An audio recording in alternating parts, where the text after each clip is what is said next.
Hello friends, welcome. This is Neetu Kumari. तो आज का जो हमारा टॉपिक है वो है डीएलएड का टॉपिक, ठीक है।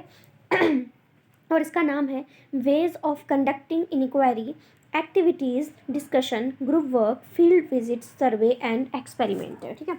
कहने का मतलब ये है कि हम जब इंक्वायरी करते हैं बच्चों से, कोई भी अगर हम चीज़ जानना चाहते हैं कि बच्चों को वो चीज़ कितनी आती है, ठीक है, तो इसके बहुत सारे तरीके होते हैं। जैसे यहाँ पर एग्जांपल के तौर पे क्वेश्चन में ही दिया गया है कि हम एक्टिविटीज़ के थ्रू, डिस्कशन के थ्रू ग्रुप वर्क करवा सकते हैं, ठीक है, फील्ड ट्रिप करवा सकते हैं, सर्वे करवा सकते हैं और बहुत सारे एक्सपेरिमेंट भी करवा सकते हैं, ठीक है। तो ये जो आज का टॉपिक है ये पेपर कोड 409 है, जो कि जिसका नाम है पेडागोजी ऑफ इन्वायरमेंटल स्टडीज़, ठीक है।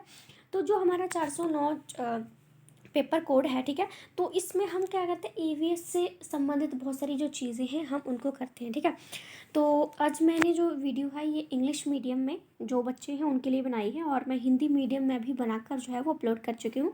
अगर किसी को समझना है तो वो है आराम से समझ सकता है, ठीक है। चलिए हम स्टार्ट करते हैं। सबसे पहले हम बात करते हैं इंक्वायरी के बारे में कि इंक्वायरी क्या होती है, उसकी हम थोड़ा सा इंट्रोडक्शन कर लेते हैं, ठीक है। Inquiry is Inquiry is not just a matter of asking questions, but it is a process of conducting through investigation। मतलब ये कह रहे हैं कि इंक्वायरी जो हम लोग करते हैं तो इसका मतलब ये बिल्कुल नहीं है कि हमें क्वेश्चन आंसर करना है, ठीक है, कि मैंने सामने वाले से क्वेश्चन किए और वो मुझे आंसर दे देगा, ठीक है। तो इसका मतलब ये जो चीज़ होती है ना, ये बिल्कुल भी नहीं होती है। क्योंकि इंक्वायरी जब हम करते हैं किसी भी चीज़ की तो हम भी अपने पॉइंट ऑफ व्यू को सामने रखते हैं, और दूसरे जो सामने वाला जिससे हम क्वेश्चन पूछ रहे हैं या जिससे हम इंक्वायरी कर रहे हैं तो वो भी हमें जवाब जो है वो देता है।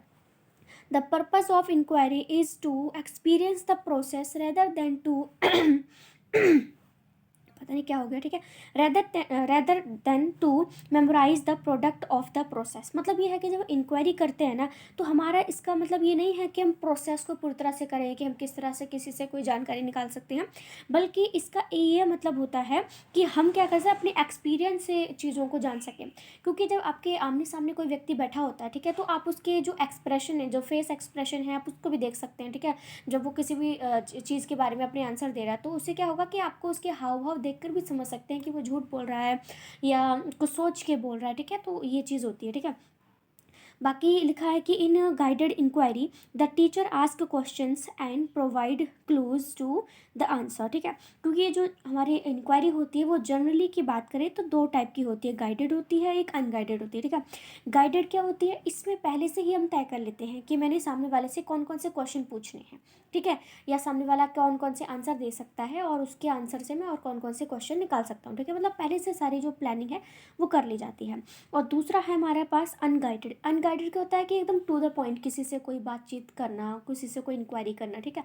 तो इसमें हम पहले से हमने कोई भी चीज़ नहीं सोची होती है, कोई क्वेश्चन आंसर नहीं तैयार किए होते, कोई टाइम नहीं सेट किया होता है, कोई जगह सेट नहीं करी होती है, कोई व्यक्ति नहीं सेट किया होता कि मुझे इससे इंक्वायरी करनी है। ये टू द पॉइंट होता है ना, करंट सिचुएशन के अकॉर्डिंग जो है इसको इस चीज़ में इंक्वायरी जो है वो कर ली जाती है, ठीक है। अब हम बात करते हैं वेज ऑफ कंडक्टिंग इंक्वायरी, ठीक है। हम जब इंक्वायरी करते हैं तो किन किन तरीक़ों से कर सकते हैं। सबसे पहले है एक्टिविटीज़, दूसरा है डिस्कशन, तीसरा ग्रुप वर्क, फोर्थ हमारे पास आता है फील्ड ट्रिप, पांचवा है सर्वे, और 6 पॉइंट हमारे पास आता है एक्सपेरिमेंटेशन, ठीक है। इन सभी 6 पॉइंट को हम बहुत ही ब्रीफली जो है एक्सप्लेन करेंगे, इनका तरीका क्या होता है और एग्जाम्पल कौन कौन से ले सकते हैं, तो ये आपको अच्छे से समझना बहुत ज़रूरी हो जाता है, ठीक है। तो उसके बाद हम बात करते हैं, सबसे पहले हम एक्टिविटीज़ की बात करते हैं, ठीक है। तो एक्टिविटीज़ में आता है कि it is an indirect instruction. जब हम एक्टिविटी करते हैं तो एक टाइप की ये अनौपचारिक प्रक्रिया होती है, ठीक है, एक्टिविटी। फिर it is mainly learner centre. वैसे तो हमने भी पढ़ा कि 6 एक्टिविटी करवाते हैं, सारी की सारी जो एक्टिविटी हैं वो लर्नर सेंटर्ड ही होती है। क्योंकि हम बच्चों से कोई भी एक्टिविटी करवा रहे हैं वो उसी को सिखाने के लिए कर रहे हैं ना। टीचर को तो ऑलरेडी वो चीज़ आती है, लेकिन वो बच्चे को सिखाने के लिए जिस भी एक्टिविटी का या जिस भी तरीके का वो इस्तेमाल कर रहा है वो उस बच्चे के लिए ही होता है, ठीक है। Encourage students to solve problem. जब भी कोई हम एक्टिविटी करवाते हैं तो बच्चा जो है इंकरेज होता है, ठीक है, कोई भी समस्या का समाधान करने के लिए। It enhance creativity and development of interpersonal skills and attitude. Of course activity करवाते हैं तो बच्चे के अंदर कुछ क्रिएटिविटी आ जाती है, कि हाँ, जैसे बच्चे से मैं बागवानी करवा रही हूँ, तो वो सोचेगा कि मैं सिर्फ गमलों में ही पेड़ पौधों को ना उगाऊँ, बल्कि मैं बोतलों में भी उगा सकता हूँ। कोई वेस्ट कोई चीज़ पड़ी है मेरे घर में, तो मैं उसमें पेड़ पौधे जो उगा सकता हूँ, ठीक है। तो मतलब बच्चा क्या करता है, थोड़ा उसकी इंटरेस्ट आ जाता है, तो उससे क्या करता है, क्रिएटिविटी करता है। Teacher's role shift to facilitator, supporter and resource. Of course teacher जो होता है उसका रोल थोड़ा सा शिफ्ट हो जाता है। अब वो क्या करता है, थोड़ा फैसिलिटेटर बन जाता है। बच्चों को जहाँ मदद की ज़रूरत है वहाँ हेल्प करता है, सपोर्ट करता है बच्चों को, और एक रिसोर्स बन के सामने आता है कि बच्चों को लगता है कि मुझे ये चीज़ नहीं समझ में आ रही है, तो टीचर तो है ही मेरे पास, ठीक है। तो ये चीज़ है। Teacher arrange the learning environment. जब भी कोई टीचर एक्टिविटी करवाता है, तो उसे क्या करना है, टीचर को एक पूरा इन्वायरमेंट सेट करने की ज़रूरत होती है कि कहाँ पे मैंने बच्चे से वो एक्टिविटी करवानी है। Provide feedback to students while they conduct the activity. जब बच्चा कोई एक्टिविटी कर रहा है, तो साथ साथ में बच्चों को फीडबैक भी देना है कि बच्चे आप ठीक कर रहे हो, नहीं आपने यहाँ पे थोड़ा सा गलत किया, आप इसको और ठीक कर सकते हो, ठीक है। तो क्या है, साथ साथ में बच्चों को बताते भी जाना है कि वो ठीक कर रहे हैं या नहीं कर रहे हैं, ठीक है। जैसे मैंने एग्जाम्पल लिया है इसमें, मैं आपको नॉर्मल बता देती हूँ कि हम बच्चे से क्या कर रहे हैं, हम लिविंग थिंग्स और नॉन लिविंग जो थिंग्स होती हैं उनको हम बच्चों को बोल रहे हैं कि आप अलग करो। तो इसके लिए आप क्या कर सकते हैं, बच्चों को बाहर ले जाइए, अपने गार्डन में ले जाइए, वहाँ बच्चों को बोलो कि आप एक पेज पे लिख लिख दो, ठीक है, कि कौन सी जिंदा चीज़ें हैं और कौन सी चीज़ें हैं वो जिंदा नहीं है, ठीक है। तो बच्चा जो है वो लिविंग थिंग्स में पेड़ों को लिख सकता है, कोई पक्षी उसने देख लिया, कोई वहाँ पे छोटा मोटा जानवर देख लिया, चींटी देख ली, तो ये क्या है, ये लिविंग चीज़ें हैं, ये सांस ले रही है ना, ठीक है, चल फिर रही हैं, सांस ले रही हैं, ठीक है। पेड़ पौधे तो नहीं चलते, लेकिन वो उनको जीवित माना जाता है। उसके बाद हम बात क्या करते हैं, नॉन लिविंग। नॉन लिविंग कौन कौन सी चीज़ें हैं, मिट्टी है, पानी है, हवा है। तो ये क्या है, इन सभी चीज़ से ये एक्टिविटी करवाती हूँ बच्चों से, तो वो एक तो मैं क्या कर रही हूँ, रियल लाइफ में लेके जा रही हूँ, वहाँ बच्चा ऑब्जर्व करके उन चीज़ों को वहाँ पे कंडक्ट कर रहा होता है, ठीक है। अब है कि अगर मैंने एक्टिविटी करानी है, तो मुझे कौन कौन से स्टेप्स जो है वो लेने चाहिए।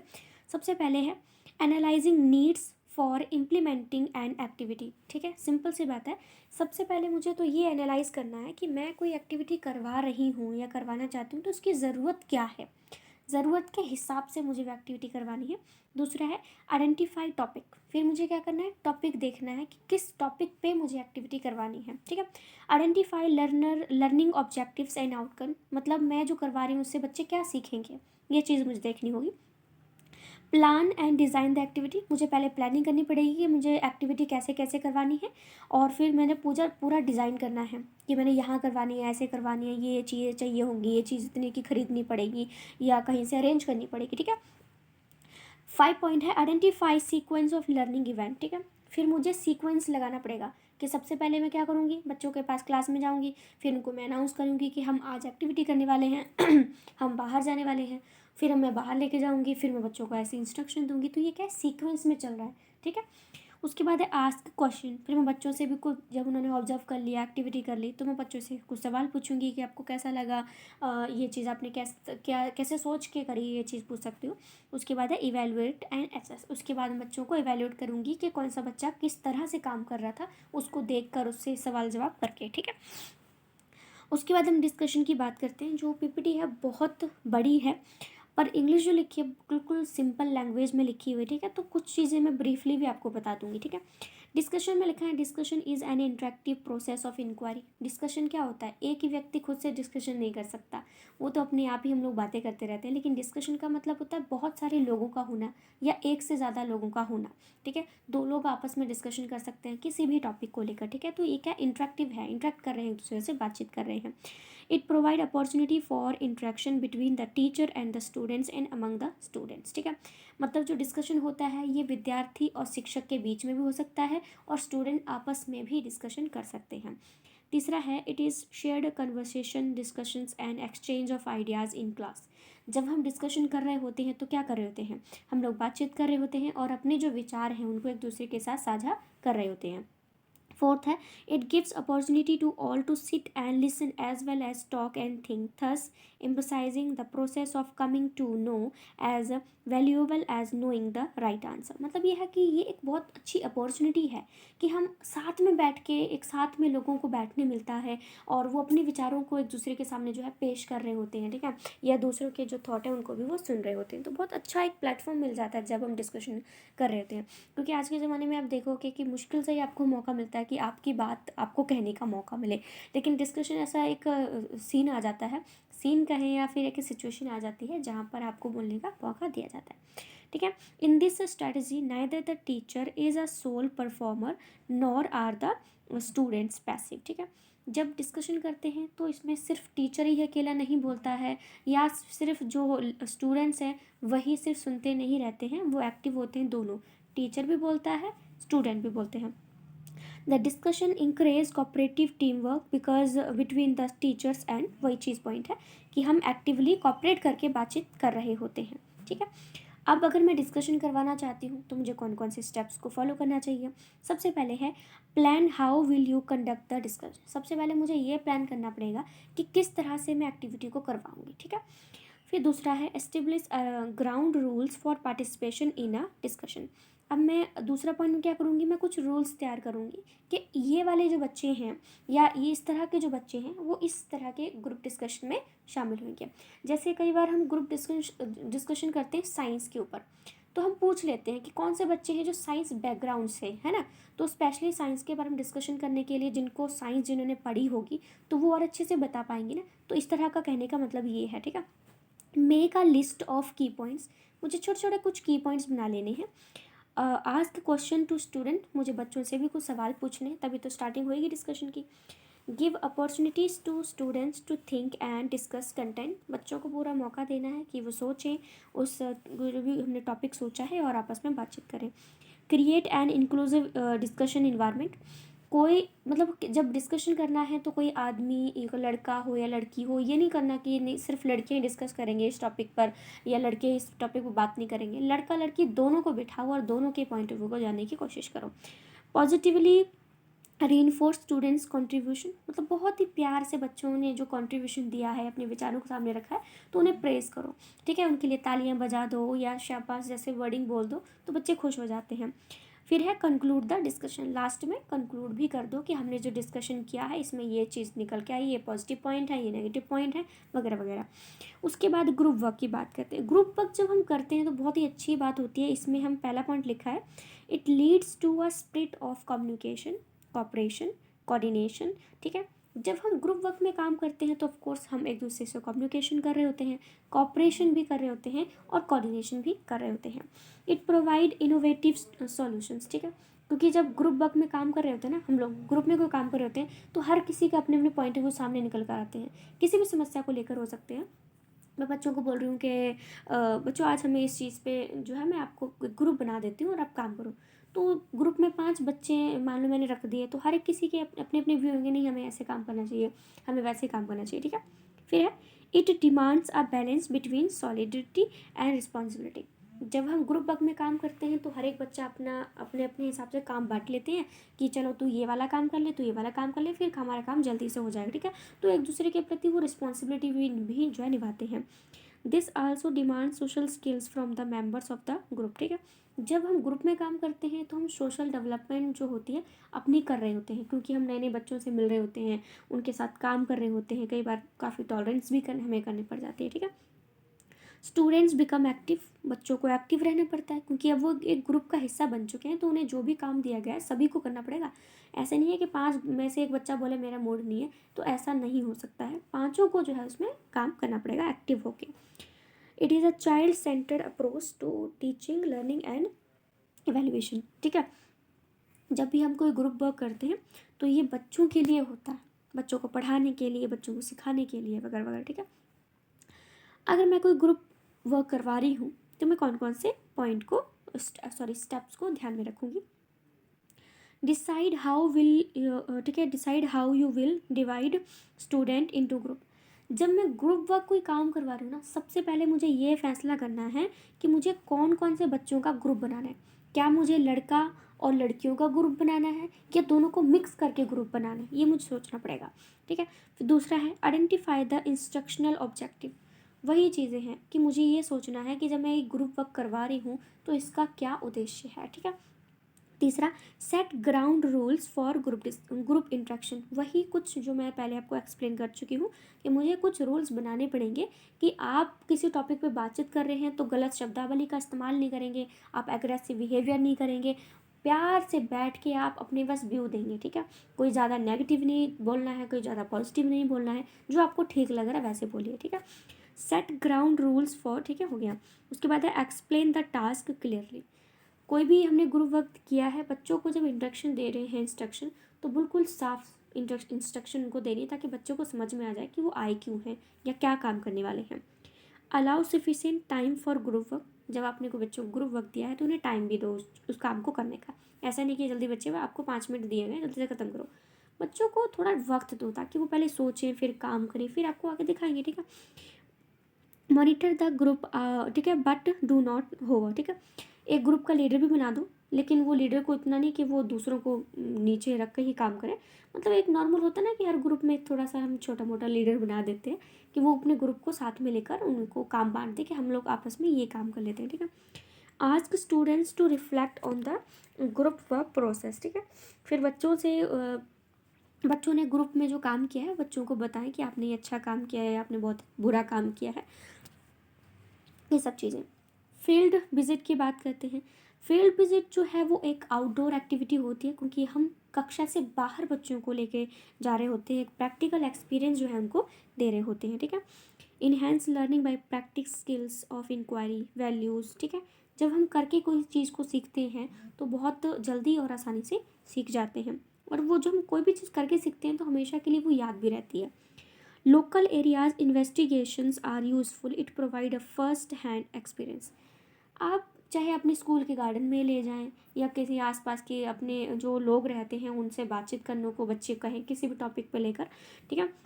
और आपने देखा होगा ज़्यादातर स्कूल में बच्चों को जब फील्ड ट्रिप में कहीं कुरुक्षेत्र लेके जा रहे होते हैं, कहीं साइंस सिटी लेके जा रहे होते हैं, कहीं फ़िल्म देखने के लिए लेके जा रहे होते हैं, तो ये सब चीज़ें ज़रूरी होती हैं ताकि बच्चे की इससे बहुत सारी लर्निंग होती है, ठीक है। और जब आप फील्ड ट्रिप करवा रहे होते हैं तो बहुत ही आपको केयरफुल प्लानिंग जो है वो करनी पड़ती है कि मैं बच्चों को कहीं नुकसान ना हो जाए, ठीक है।